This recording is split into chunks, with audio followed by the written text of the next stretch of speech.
महिला देश की युवतियां मूर्ति के सामने घुटने टेककर प्रार्थना कर रही थीं कि गेंडा भगवान प्रकट हो और उन्हें वंश वृद्धि के लिए पुरुष दे। जल्द ही एक व्यक्ति गेंडा मुखौटा पहने जंगल में आया, जिसने खुद को गेंडा भगवान का दूत बताया और कहा कि वह महिला देश की प्रार्थना पूरी कर सकता है, लेकिन इसके लिए सुंदर युवती को गेंडा भगवान को अर्पित करना होगा। सुंदरियां कतार में खड़ी होकर दूत की ओर बढ़ी और मुखौटे के पीछे से उनकी आंखें उन्हें घूर रही थीं। अंततः एक युवती चुनी गई जो अनिच्छुक थी, लेकिन रानी की धमकी भरी बातों के सामने उसे गेंडा की मूर्ति पर चढ़ा दिया गया। तभी अचानक अंधेरे से एक काला भालू राक्षस निकला और उसने निर्दयी पंजे उसके सीने में घोंप दिए और दर्दनाक चीख जंगल में गूंज उठी।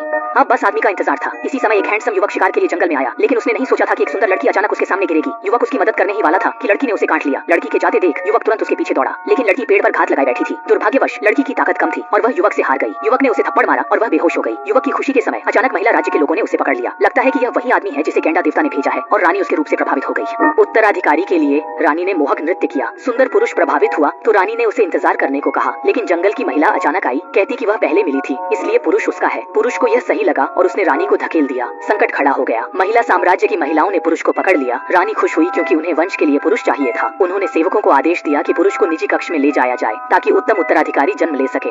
रानी ने खास तौर पर उस आदमी के लिए मोहक नृत्य किया। उसकी ठंडी प्रतिक्रिया से रानी गुस्सा हो गई और उसे जेल में डालने का आदेश दिया। अंधेरे में आदमी की रीढ़ में से हरन दौड़ गई, लेकिन जैसे ही वह भागने का तरीका सोचने लगा, एक छवि उभरी। वही लड़की थी जो पहले उससे टकराई थी। सुंदर लड़की ने उसे बताया कि उसे तुरंत भागना चाहिए क्योंकि यहाँ आने वाले आदमियों का अच्छा अंजाम नहीं होता। हल्के में तो उन्हें बूढ़ा बना दिया जाता है और गंभीर स्थिति में उन्हें सूखा छोड़ दिया जाता है। आदमी ने सोचा कि वह लड़की को साथ लेकर भागेगा। तभी रानी की अहंकारी हंसी गूंज उठी। उसने अपने अनुचरों को लड़की को ले जाने का कहा और आदमी से कहा कि यहाँ से भागना असंभव है। फिर से पुरुष के आगमन पर सुंदरियों ने चौक में गाना गाया और नृत्य किया और पुरुष को रानी के पास ले जाया गया। नया पुरुष आते ही रानी उसका स्वागत करती है। रानी ने मोहक अदाओं से नृत्य किया, लेकिन पुरुष ने कोई प्रतिक्रिया नहीं दी। उसे सुंदरियों की बातें याद थी और वह डर रहा था कि उसका भी वही हाल। इस बार पुरुष ने देखा कि सुंदरियों ने जो कहा था वह सच था। कालकोठरी में सभी पुरुष थे जिन्हें बुरी तरह से प्रताड़ित किया गया था। केवल लोहार ही मजबूत था, जिसे विशेष रूप से महिला राज्य के लिए हथियार बनाने के लिए रखा गया था। सौभाग्य से लोहार के पास एक विशेष कौशल था, अन्यथा उसका भी वही हाल होता जो बाकी पुरुषों का हुआ था। रात में जब सब सो गए तो सुंदर लड़की चुपके से कालकोठरी में उस आदमी से मिलने आई। पहले तो उसने सोचा कि वह उसे बचाने आई है, लेकिन वह अपने प्यार का इजहार करने आई थी। लड़की शर्माते हुए आदमी की बाहों में सिमट गई और दोनों ने थोड़ी देर बातें की। फिर लड़की एक बूढ़े आदमी के पास गई, जिसने उसे चेतावनी दी कि अगर वह उसकी तरह नहीं बनना चाहती तो महिला साम्राज्य के लोगों के साथ न जुड़े। जब रानी ने फिर से उस पर स्नेह जताया तो आदमी ने उसे धक्का दे दिया। रानी गुस्से से अगवा-बुला हो गई और तुरंत आदेश दिया कि आदमी को वापस कालकोठरी में डाल दिया जाए और जंजीरों से बांध दिया जाए। क्योंकि यह आदमी किसी काम का नहीं था, रानी ने फैसला किया कि वह लड़की को फिर से गेंडे के देवता को अर्पित करेगी।